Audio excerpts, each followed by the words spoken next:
I do really believe 100% from every part of me that everyone has the capacity to be able to do the things that they want and not to be held back by the mental baggage that's in our head that we want to push through. Welcome to the Do the Thing podcast. In each episode, we get down and personal with people who go after the things they want to make all their wildest dreams come true. Join us as we unveil and dissect a formula for what it takes to do the thing. Here is your host, Stacy Lauren.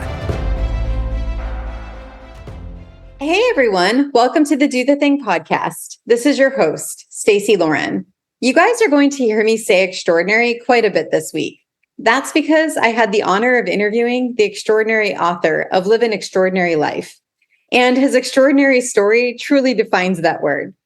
Growing up, playing professional football was his only dream. Reaching that goal was the only thing that mattered to him. When things got hard, he got scrappy to make his dream a reality. His brother, who was in sales, taught him how to make a list, pick up the phone, and dial for dollars. And when that didn't work, he went face to face to visit teams in person until he got a yes. Not only did he land a spot on the Professional Football League Arena Football, but the skills he gained along the process are actually what made this experience priceless. What I love about this guest is how relatable his story is for everyone. We all have dreams and aspirations, but many of us assume we aren't good enough or no one will want us. Instead of just climbing to the top of the mountain, we begin descending prematurely. Today's guest proves that extraordinary things are possible if you go all in with the right mindset and shift in perspective. He continues his legacy by coaching others on how to transform their lives into extraordinary ones. It's an extraordinary pleasure to welcome David Bush to the show. Hey, David. Hey there. How are you? I am doing great. How are you doing? This is a beautiful day. I can't wait to have a little time with you today and talk through some extraordinary ideas and strategies. I love it. And I love the use of the word extraordinary.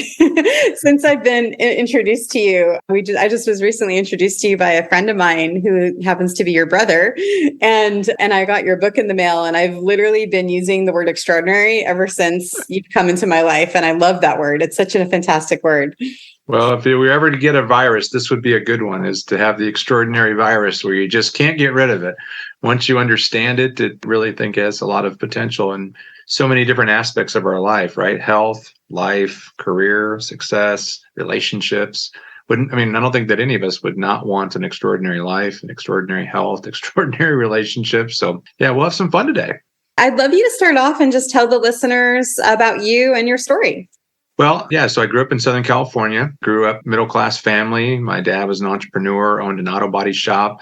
And yeah, grew up in a family that was loving, that, had big dreams, had desires, and we thought about living extraordinary lives. And compared to the rest of the world, I guess you could say we were living extraordinary lives, but always had our eyes set on living extraordinary lives to the highest level. And that doesn't necessarily mean opulent wealth, power, and privilege. It's more along the lines of making a difference and living not just a successful life, but living a significant life. And so I grew up as a big kid, and my parents used to say I was kind of like a trash can. You could step on my foot and my mouth would open. And unlike my brother, I ended up becoming a big kid that graduated high school, 327 pounds, and was blessed with some natural athletic ability and strength. And so I did really well in football. And from a young age, I wanted to play professional football, but I didn't get a lot of college scholarships because I went to a really small private school in California, kind of under the radar, but followed my dream, went to junior college and willed my way into a all-conference offensive center position. And then I got a scholarship to the University of South Dakota and chased a dream. And the dream was to play professional football. And it was the one thing that mattered the most in regards to being a successful person or living that extraordinary life. It was that one dream. I was kind of monomaniacally focused on accomplishing it. And I ended up getting a chance to play in this thing called arena football and got a chance to play with the now professional Hall of Fame quarterback, Kurt Warner. I was the offensive center who hiked him the ball. And just kind of a funny, crazy story. If people know Kurt Warner's story, I was there. I lived it. The movie that he just released, American Underdog, that's my story too, because I was right there with them. I remember being on the team and having the success at that level, and then seeing him rise up and take his life to the next level. And, I like to tell people that my story changed when Kurt left and went on to the NFL. I ended up suffering a career-ending lack of talent and had to move on with my life and didn't have the aspirations to continue to play football. So I moved into the corporate world and I started chasing another dream. I wanted to become a peak performance coach. I wanted to become a people farmer. And so I became a passionate entrepreneur who helped other people to get healthier and get wealthier and to really change their life. And here I am, almost rounding the age of 50. And for the last 20 plus odd years, I've been in the area of peak performance coaching and had a blessed opportunity to help a lot of people to design and live extraordinary lives. And here I am talking to the famous Stacey Lauren. I mean, goodness gracious, I've come a long way, Stacey. That's incredible. There's so much in that I want to explore more. And the thing that is interesting, that when I read your book, it was so amazing to me, the story of how you even started playing for arena football. And I thought maybe we could just explore that more, because there's a lot in that story of you persevering and you going outside the box to do what you did to even get to that point. Do you mind kind of going through that a little bit more? I think there's certain moments in a person's life where they have a decision to make to choose to live the extraordinary life or choose to live the ordinary life. And I had a passion where I wanted to play professional football. I just had one problem. Nobody else wanted me to. Nobody else was calling me and saying, "Hey, would you play for us?" I wasn't drafted. I wasn't recruited. You'd think at 300 pounds, I would be a good sized person, but I was only 6'1". And, in the NFL and the Canadian Football League, the World Football League, which was an international football league that paid people to play, they all wanted people that were 6'4" and above, and I was not. And so I was, trying to figure out how I was going to make it happen. And so that was my first sales job, Stacey. I picked up the phone and I started dialing for dollars. I started calling people and asking them if they would be willing to give me a tryout. And I called every team in the NFL, every team in this Canadian Football League, every team in the World Football League, and everybody in this thing called the Arena Football League, which it started back in the 80s, I believe. And it was just becoming more popular in the mid 90s. It was beginning to get more television coverage on ESPN and ESPN2. And so I didn't even know what it was. It was indoor football on a 50-yard field, and you played both ways. And it seemed like you went to a circus and a football game broke out. And that's all I knew about it. But they paid people to play, which would make it professional. And they oftentimes would say that if you got into Arena Football League, then you could end up having a chance to play in other leagues and grow your opportunities. So it's kind of like a farm system for professional football. And so I started calling out to people, and I got an opportunity to get a tryout for the team, the New York Albany Firebirds. And I asked them how I should get out there, because I was thinking they were going to make arrangements for me. And they said, "Well, however you want to get out here is fine. We'll give you a tryout. You just fund your way to get out here." And I was like, "Well, wow, I don't have much money. I was a college kid, but I had gotten some money for graduation." So I basically just said, well, if I'm going to go do this thing, I might as well go do it. So I bought a plane ticket and flew out there. And when I arrived, which is a very similar scenario, I think, with most people that want to go out there and do something extraordinary, or they want to be something extraordinary, they want to have an extraordinary business, there comes a point in time when you have to face extraordinary competition. And you have to face the fact that there are other people out there that want it just as bad as you do, if not more. And they may be more talented. They may be prettier. They may be stronger. They may be faster. They may come from a better family, go to a better school. And that's what happened to me, is I ran into some competition that was bigger, faster, stronger, or at least I thought that they were. And the mind does a terrible thing if you allow it to. And I allowed myself to get scared, and I didn't do a very good job. I had a terrible tryout. And after the tryout, the coach came up to me and said, "David, you probably was a pretty good small college football player." That's the way he referred to me, because I went to a smaller college, wasn't the Power 5 big name college. And he said, "You'd probably be best if you just continue to move on with your life." And I was like, ouch. But that was the dream that was shattered right there. And I had a choice to make of whether I was going to listen to the naysayers and the critic, or I was going to believe in the dream that I wanted to achieve, and I was going to go all in, because I had an opportunity to be a graduate assistant and I could get my master's degree and have it paid for. I had a pretty good plan B, Stacy, and it was attractive. And hearing the professional coach tell me that I wasn't good enough, I felt like he knew what he was talking about. But I also had this dream inside of me that I couldn't live without pursuing at my all out best. And so that's what I chose to do, is I chose to give away my apartment and basically pack up my truck.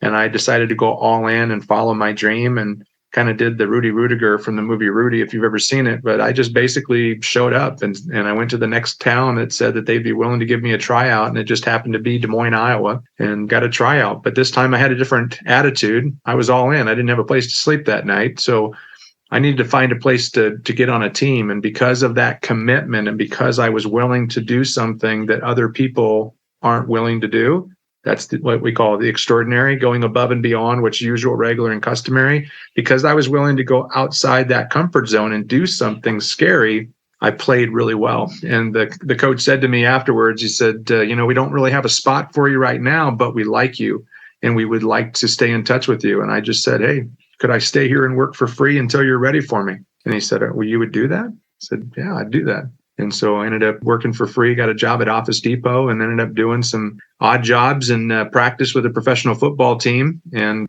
even then, the players on the team weren't really excited that I was practicing, because I wasn't on the team. And they knew that if I was on the team, one of them wasn't. And so I had to go through that opposition and that competition. And 2 weeks later, both of the guys that played my position went down to injury. I tell you, I had nothing to do with it. I just took him out at the legs. No, I tried to hit him with my car. No, none of that stuff. Sometimes it just works out that way. And I got signed to a professional football contract. And I can remember like it was yesterday, walking out and loud screaming indoor football fans with loud rock music and these spotlights, and walking out on that field, Stacy, of knowing that I was this far away from quitting and walking away from it. But I decided to go above and beyond what was usual, regular, and customary. And my total story was changed. Now my son is a football player. He's in his senior year. He's got a football game tonight, as a matter of fact. His second football start as a quarterback. He hadn't started at quarterback, and he really wanted to. My good friend, Kurt Warner, he gave him a pregame speech last week. It's amazing to be able to know that a football Hall of Famer is now coaching your son on how to live his dream. And all that would have been for a loss if I would have not gone and done something extraordinary. So that's a little bit about the football dream story. There's so much about that I love, because I think there's so many other people that when they're in that situation and they're not having someone scout them out, that they would have said, okay, I guess this isn't for me, and would have just moved on to whatever else they were going to do. But instead, you said dialing for dollars, you're calling and hustling your way onto a team. And then that even wasn't enough. You then went out physically to go try out and realized what was wrong at the one place when you tried out with the mindset, and then fixed it and then went to the other place. I'm really wondering though, how did you even come up with that idea of just calling the teams, and where did that even come from? But there's a great quote out there. I'm not sure who the author of it is, but it's the experience of others compresses time, and people do what people do. I love those two quotes because they say so much about what we can learn from other people and how we can accelerate our own journey. And that's what I hope, that my journey will accelerate the journey of other people, because they'll hear about my story and I can compress time of lost time of helping them to get on with it. And I had actually heard Les Brown, if you're familiar with Les. Les Brown did a public broadcasting special on PBS, and he's got this great quote: "You got to be hungry, and you got to be hungry for success." And I was hungry for success. And he had told a story about how he became a radio DJ, and he didn't have any experience as a radio DJ, but he just kept asking. And the person that was running the station said, "No, we're not going to hire somebody that doesn't have experience." And he said, "What if I decided to work for free?" And I remember him saying that, working for free. And they said, "You do that?" And he said in his speech, he said, "Anybody can have any job they want. All you have to do is be willing to work for free. And if you work for free, you'll stand out so much above the competition. They'll find an opportunity for you." Now, that doesn't necessarily mean that you can go out there and, knock on the door of Apple and say, well, can I work for free? But you'll find somebody that if you're willing to work for free and you're willing to trade time and effort for experience, you'll find another person that sees it in your eyes that you're hungry, and you'll find an opportunity where other people would not find an opportunity. And that's where I got the idea from. And my brother was in sales. And so he had kind of shared with me what to do, kind of make a list and just start picking up the phone and calling people, and taught me about the value of rejection and how it would make you better. But he also taught me the law of large numbers and said, if you talk to enough people, somebody's going to say yes. You just got to go find the yes and take the no's and not get discouraged by them, which they were very discouraging, by the way. I don't recommend it for the weak at heart that doesn't have a lot of passion for your dream, because it'll turn you off quite quickly if you don't tune your mindset into it. I think there's something even bigger about what you did than just regular sales, because you're selling yourself. It's like literally one of the hardest things is all the defects. Exactly. How do you remember how you got through that when people are saying no? Like, how did you not take that personally? Or did you? Yeah. Well, I think that Jim Rohn says, that repetition is the mother of all skill. So if you ever seen the movie Tommy Boy with Chris Farley, and he starts out in the sales world, when he first hears the no, he's like, alrighty then, okay, let's go.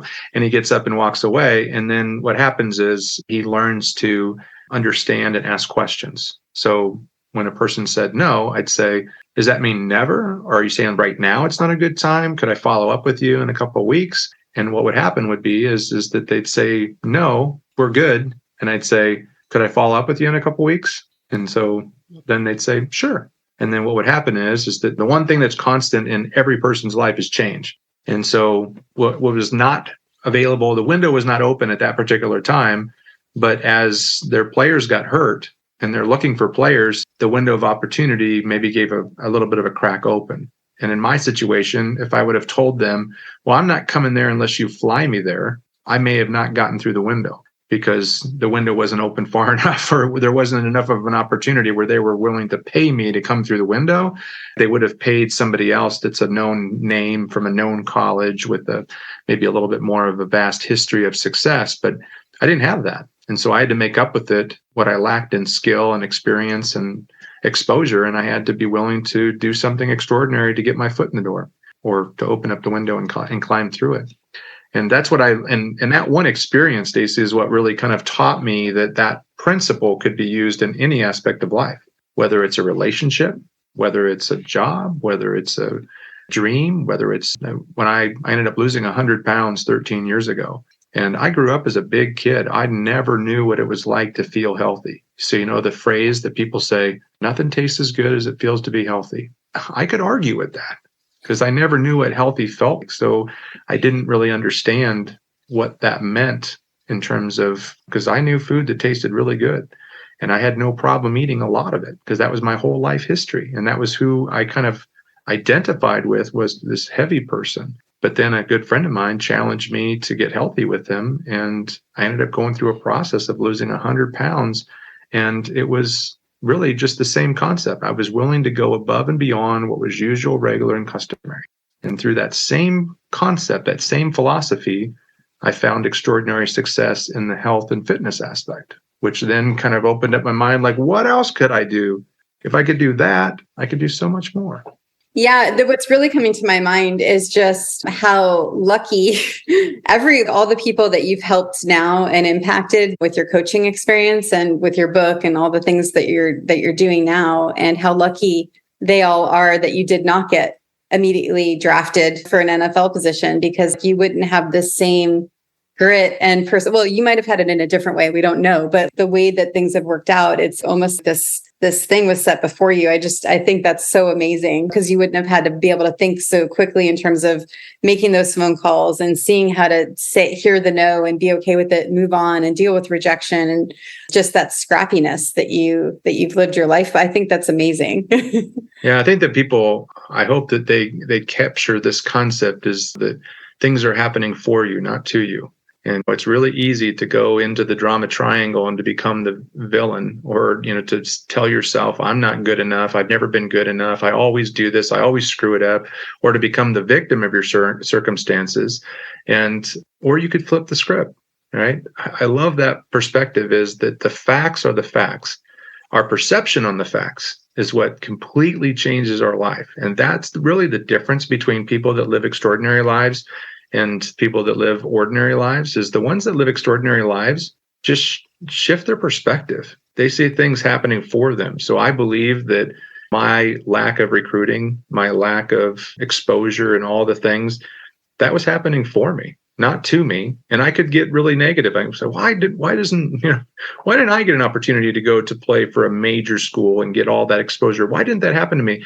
Because if that would have happened for me, I never would have had an opportunity to go through that valley and find success from the valley, then to be able to look down and be able to find other people in the valley, or the people that are camping out in their comfort caves, and inspire them, because they probably wouldn't have heard it from another person. That whole phrase is that the person that's born on third base and they think they hit their way there, is that some people are born on third base. They didn't actually earn their opportunity to get to third base. They were born there. For me personally, it was a challenge, and I don't want to repeat it. It's like, it was hard. It was hard to go through all that stuff, but it's become such a blessing in my life and the lives of other people that I wouldn't want to trade it for anything. And it's interesting. I'm in the middle of writing the Do the Thing book right now, and dissecting from the interviews and like a formula basically on how people can do the thing. And one of the things I was writing, I think it was yesterday, was about the guy that I have this podcast based on. It's like he built the platform that this podcast is based on. And I had interviewed him, and he had dyslexia when he was growing up. And it's hard to read, never really liked school. And his mom used to listen to NPR in the car, and he got used to just hearing audio basically. And that's how he realized he learned the best. And then lo and behold, years later, he ended up creating this platform that this podcast is based on. And he's the one that pushed me over the edge to start the podcast. And there's so much in these kinds of situations of things working for you. Because having dyslexia, he could have meant that to mean something else, right? But he instead realized what he wanted to do with that. And I just feel like there's so much in that perspective shifting, to be able to take what's coming at you and then see what you can do with it. And what there's a doctor, Dr. Daniel Amen, I think is how he pronounces his name. And he has this concept around ants, automatic negative thoughts, which so many of us have these automatic negative thoughts. And he says, you got to raid the ants. And the RAID acronym is, you got to recognize you're having a negative thought and acknowledge it by writing it down. And then ask the question, is there any other way of looking at this that could be a positive perspective versus a negative? Because the negative just comes naturally, which I think is probably one of the best coaching exercises I've done with people, is just asking them the question, okay, you've had this situation, you're kind of sharing with us your challenges or your circumstances. So let's recognize it and write it down. Just write it out in whatever phrase you're thinking about it, and then acknowledge it, and then ask yourself the question, is there any other way somebody in my same situation or my same circumstances could have a positive perspective on the same facts? And then he talks about initializing a response that's a positive response of how you could think about your negative circumstances or your negative thoughts in a positive light. And then he says, decide to take action on that positive thought, and then it'll reinforce. And so in a situation of fear, somebody may say, well, I'd like to start my podcast. I'd like to write my book, but I'm not very good at English. I'm not very good. That was my story. I wasn't a very good writer. I wasn't very good at school. I didn't go to play school. I went to play football. That was my thing. So when I thought about writing a book, I thought, my goodness, that'd be terrible. But I recognized it, I acknowledged it, and I asked the question, is there any other way somebody could look at this and have a positive perspective? Well, if somebody like me could write a book and it could be enjoyable, what would that say to other people? Maybe that would inspire other people to want to write a book. And then I initialized a response, and I asked the question, how could I write a book? And you know that there's people out there who specialize in helping people to write a book, that if you're not very good at it, there's people out there that can help you to do it. So I actually found help. It's a book that I was able to get help to organize my thoughts. And even though it reads like it's from my voice, it was coordinated by somebody that has English, professional English training, to English writing training, to be able to guide that narrative. And I just decided to take action on it.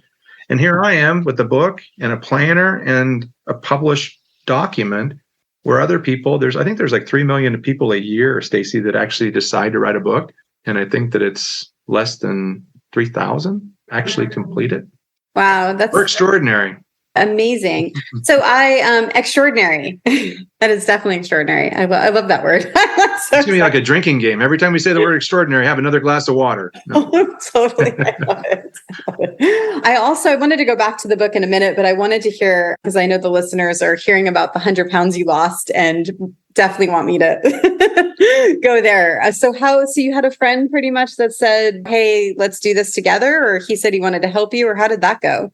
Yeah, he had actually gone through a healthy lifestyle coaching program, and that's how he ended up finding his success. He ended up losing 50 pounds, and it just inspired me to want to do what he did. And I was kind of like, if Kevin can do it, like, why couldn't I? I mean, just competitive guys, friends, whatever.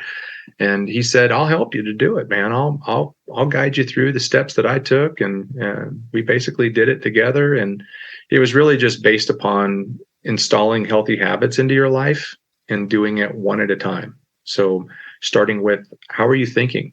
Because if you're thinking like an unhealthy person, it's hard to be a healthy person.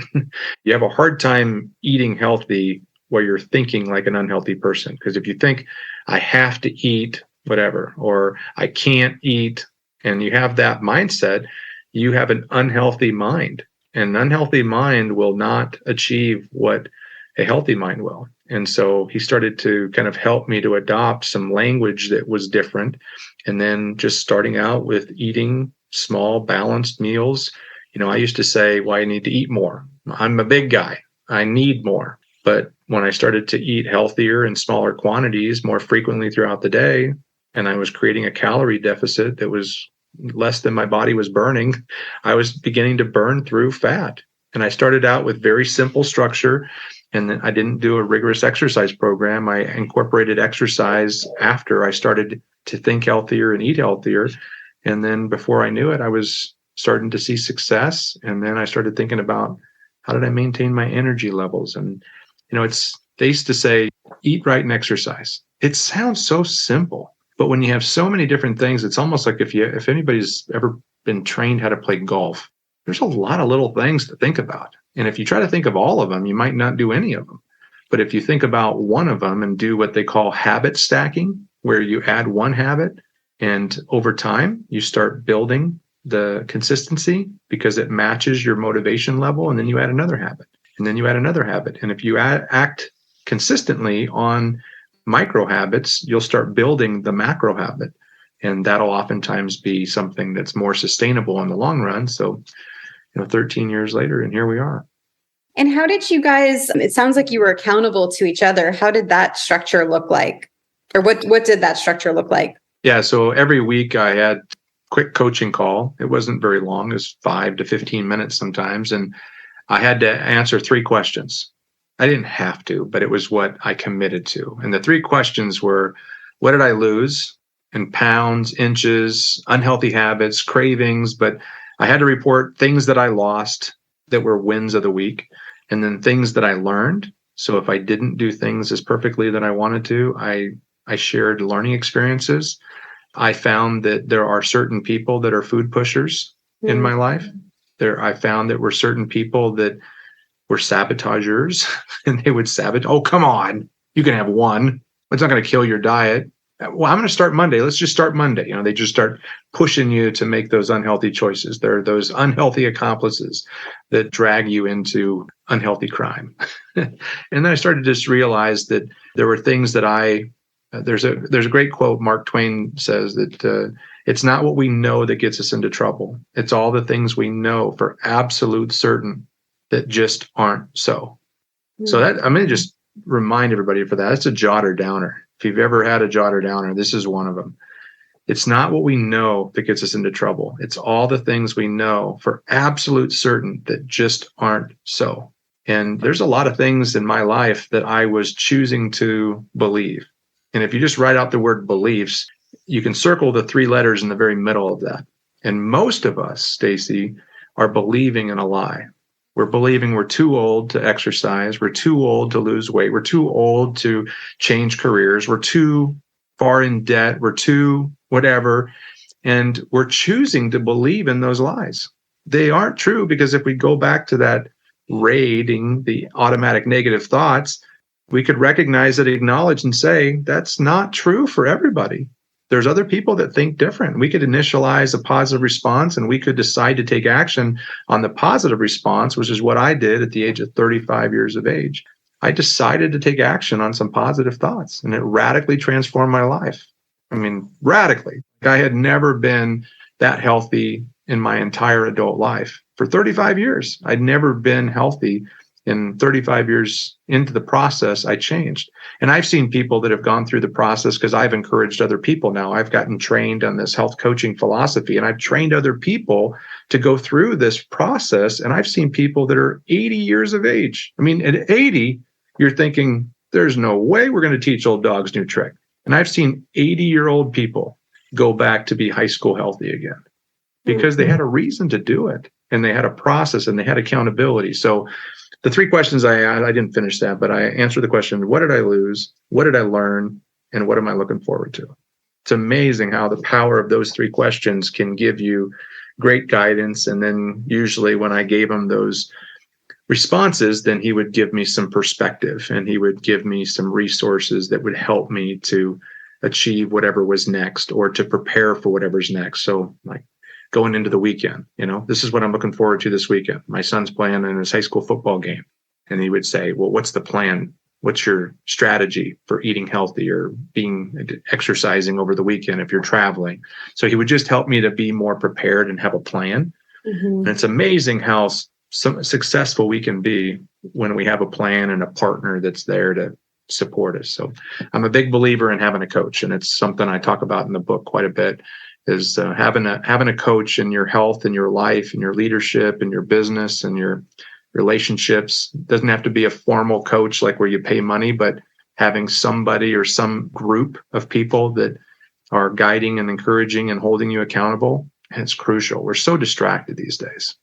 Oh, definitely. What do you think is the biggest thing that helped you with losing the weight? Well, I think that the biggest thing was having a reason why. Nothing changes until you have a reason of why to do something, because how to do it is overwhelming, right? I mean, anything, whether it's starting a podcast, writing a book, you'll get burned out on doing the do if you don't have a good enough reason to do it. So having motivation, intrinsic and extrinsic motivation, having that inner drive, that purpose or that meaning, and then also having those extrinsic measures that motivate you, whether it's family, friends, a trip. You got to have something that's something you can buy into. And what I found is that you had to have a reason beyond just losing the weight, because once you lose the weight, then what keeps you going? So you have to have something that's out there in the future. So rather than having a weight loss mentality where your focus is losing weight, you need to focus on your desired outcome. So what is it that you really want to be, do, and have? And are you focusing in on the reasons of why you want to do that? That's first and foremost. The second thing was a plan. And Jim Rohn has one of the greatest quotes of all time. He says, if you fail to create your own plan, chances are you'll fall into somebody else's plan. And guess what they got planned for you, Stacy? Not much. But in reality, they have a lot planned. Like if you look at the fast food industry, it's a multi-billion-dollar a year industry. When you walk into McDonald's knows what you're going to order before you know what you're going to order. On average, they test it. They study it like rats. That's insane. They have test sites where they watch people. They know where your eyes are going to go. They know what you're most likely to order. They have a plan for you. They have a marketing plan. So anytime you order something and they say, would you like some appetizers? We hear some drink specials. They're giving you their plan before you even come up with a plan. So if you go out to eat and you don't have a plan, chances are you're going to fall into somebody else's. And guess what they got planned for you? Nothing healthy, most likely. They're going to give you what's going to make them the most profit. So you got to have a plan. And there's lots of different plans that you can choose that match your dietary restrictions, your dietary preferences. If you told me that I had to go vegan, that was beyond my level of motivation, right? So you got to match your motivation to a plan that works for you. And I found that that's personal. You can't just do what your sister did. I mean, you can start there, but you may have to evolve it and modify it and customize it to something that matches your personal preference and your personal commitment level. And then the last piece is you got to have a partner.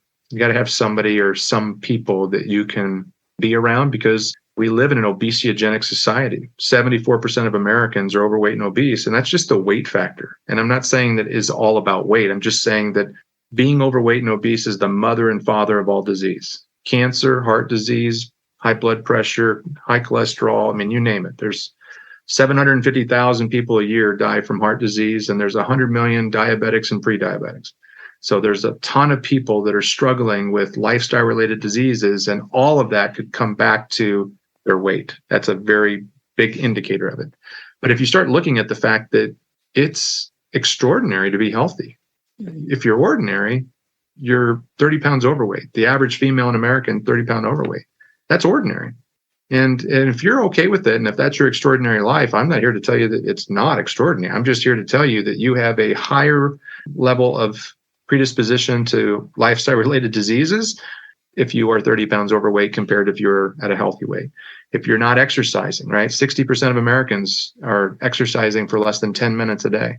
Exercising is part of your creativity. It's part of your energy levels. And so how could you live an extraordinary life if you're not? And I don't mean like doing CrossFit and doing like running a marathon. I'm saying if you don't find a way to use your muscles, you will lose your muscles. And when you lose your muscles, that's when you get injured. You burn less calories, so you start gaining weight. So you got to find some people that are going to inspire you to want to be active, going for walks, going for hikes, doing things that are hobbies and lifestyle activities that would define your extraordinary life. Definitely. The people that you're around are what is that? The 5 people that you're around. It's true. Power of association. And what they found is you can do Google searches on this. Obesity is a virus, and it spreads like a virus. It's a pandemic similar to the coronavirus because it spreads from person to person. And you think, I can catch obesity from my friends and family members? Yes. If your body genetically has a predisposition to being overweight and obese, and you're not practicing the habits of health, healthy mind, healthy nutrition and hydration, healthy movement and exercise and activity, healthy sleep and energy management, healthy surroundings, meaning that if I came into your home today, could you be convicted of a healthy person? Could I look at your cupboards and your refrigerator and your closet and your bedroom and all the things? Could I convict you of a person that lives a healthy lifestyle? And if there's evidence that demanded that verdict, then you probably have a better chance of, you have a much better chance of living a healthy lifestyle than if I came in there and found evidence of an unhealthy lifestyle. That could be, where are your tennis shoes? They're buried in the closet somewhere. Where's your workout outfit? That doesn't fit anymore. I don't like to wear that. And I don't like looking myself in jeans and a pair of shorts or a shirt and a pair of shorts. Okay, well, then that has a higher likelihood of being unhealthy than healthy. And so there's so much to that social. I mean, that's one of the big awarenesses of the learning aspect that I learned, Stacy, was I didn't realize the environment that I lived in. I didn't realize that I lived in an environment that consistently drew me to be less active and eat more calories. I didn't realize that the food industry changed to a level where I was consistently capable of eating more calories, less quality nutrition than the people that lived here 50 years ago.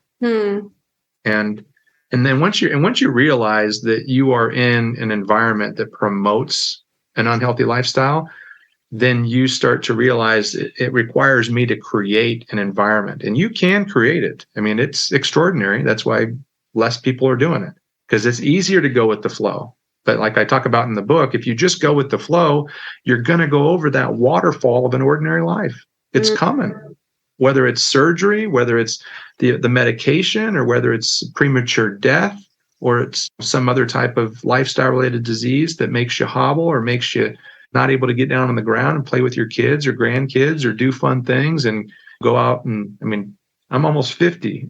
The number of 50-year-old men that are playing sports, or my brother has these stand-up jet skis. They go way too fast and they require a tremendous amount of stability, equilibrium, and getting up on. There's not a lot of 50-year-old men that can get on a jet ski and stand up on it and take off.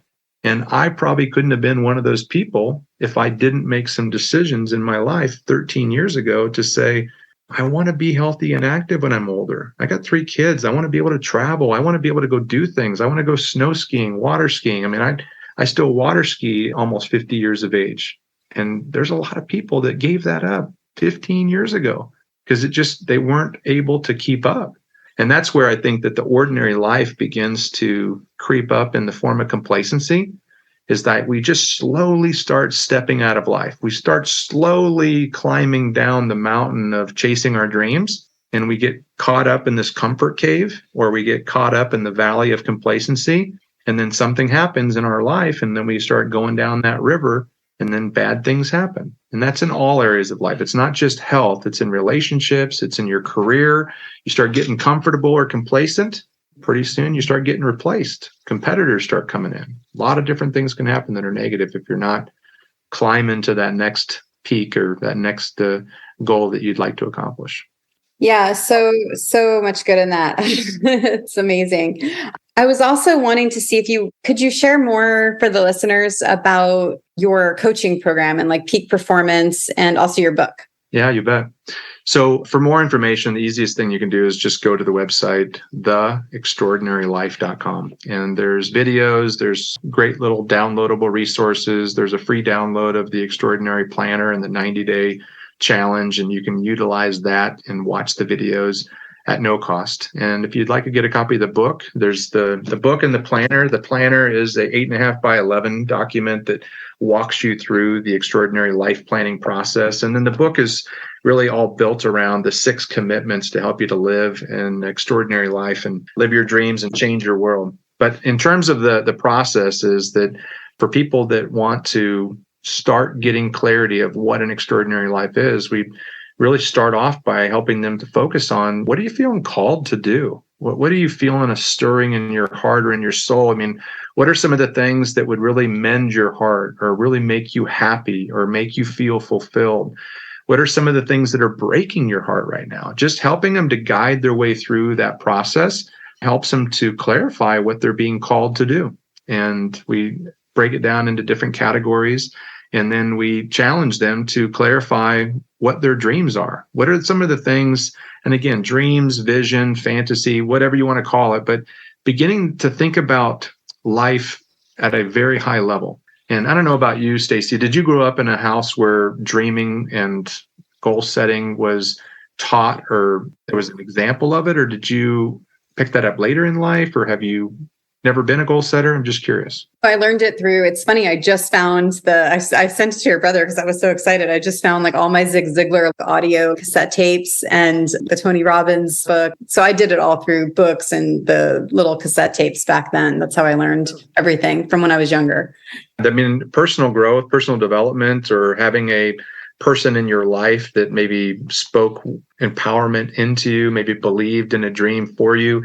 My family was really big on football because my grandfather played football and was successful at it. And out of the 11 grandchildren, I looked a lot like him. And so that was kind of my calling, just because of what I look like in the family that I grew up in.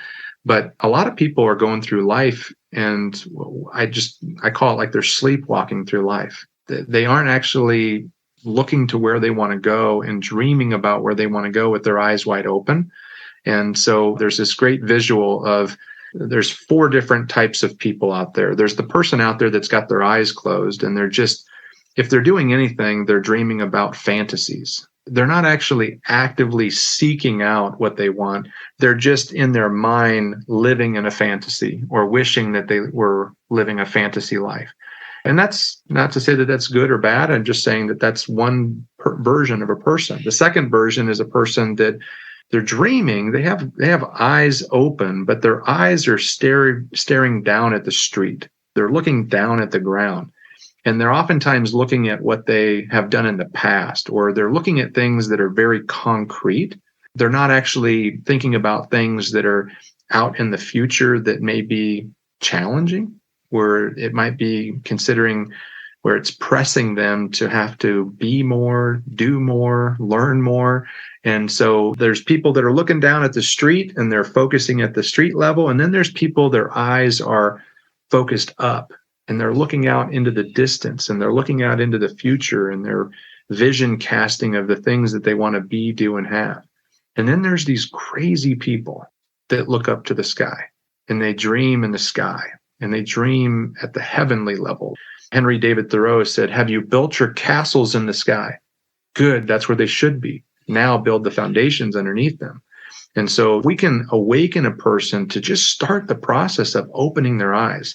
And if we can get them to start thinking about some things that they want to be, do, and have, whether it be at the ground level or at the street level or at the heavenly level, we challenge them to and we give them a whole list of things that they can kind of pick as dream buffet.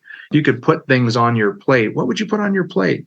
And then we challenge them to prioritize them as what are the things that you absolutely really want and you really have to have. And then start organizing them in a prioritized list like I have to, I want to, and maybe I'd like to. And then we start talking to them about what it might look like to agree to make hard choices, because every dream, every extraordinary act that you want to accomplish is going to require a sacrifice. So what are the sacrifices? What are the hard choices? And, people oftentimes say, well, that's hard to do. Well, you were built to do hard things, Stacey. You can do this. You know this, and you've studied this. So I'm preaching to the choir. But for the people that are out there that are saying, but that sounds hard. Well, if it was easy, everybody'd be doing it, and it wouldn't be extraordinary, and you wouldn't be as fulfilled to do it if everybody was doing it.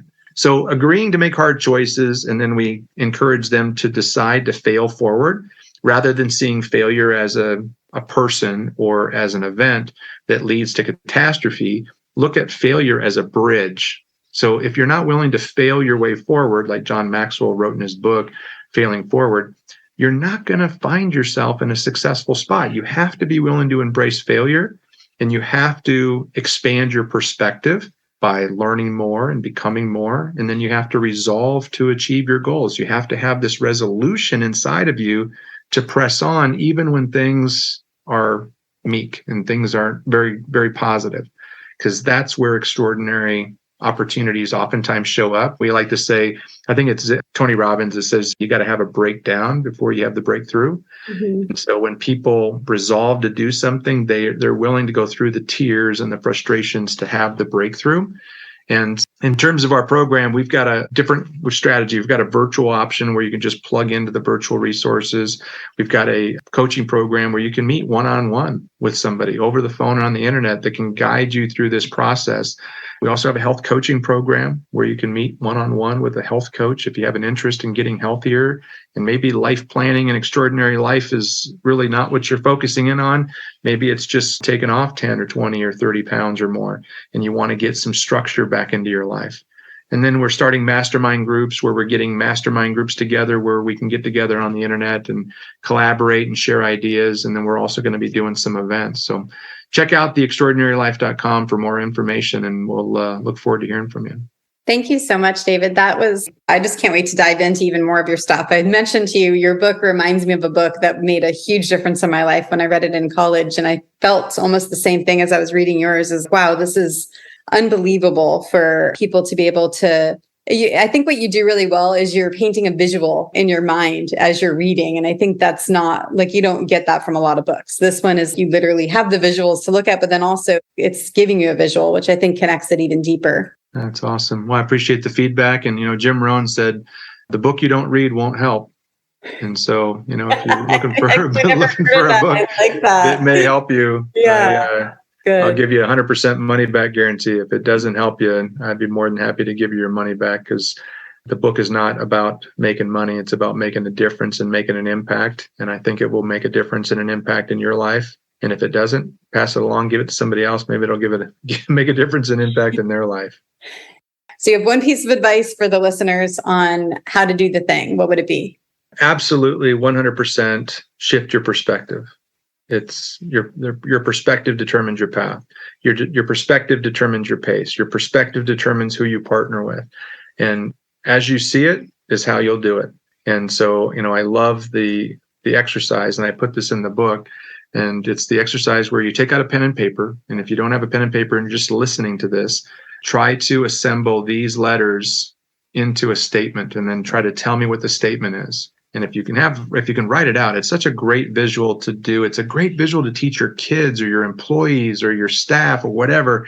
But go through this process. And the process is write these letters out from left to right. OPPORT UNITYSNOWHERE.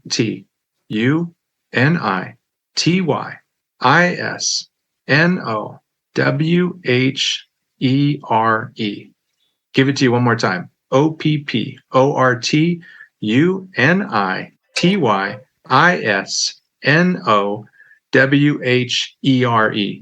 When you spell that out, it says two different things, and your perspective determines your path. And so I challenge you to read that out or spread that out, and just it may take you a couple of times of reading it before you actually see it, or you may need some help. We might want to just give them the answer, Stacy, because some people may not ever see it. But it is totally a perspective shift on the exact same circumstances. The exact same letters and the exact same sequence says two totally different things. It all depends on how you read it. Love it. And just say your website one more time before we say goodbye. TheExtraordinaryLife.com. Okay. Thank you so much. This was incredible. Or extraordinary. This was extraordinary. It's extraordinary. Fantastic. Well, thanks for having me. And I'm looking forward to reading your book too. Thank you. Thanks for listening to the Do the Thing podcast. We hope you enjoyed the show, but even more, we hope you'll be inspired to do the thing. Do you have a burning question on doing the thing that you'd like answered? How about an inspiring do the thing story of your own that you'd like to share? We'd love to hear all about it. Just leave us a voice message at dothething.callcast.co or email us at hello@dothethingpodcast.com.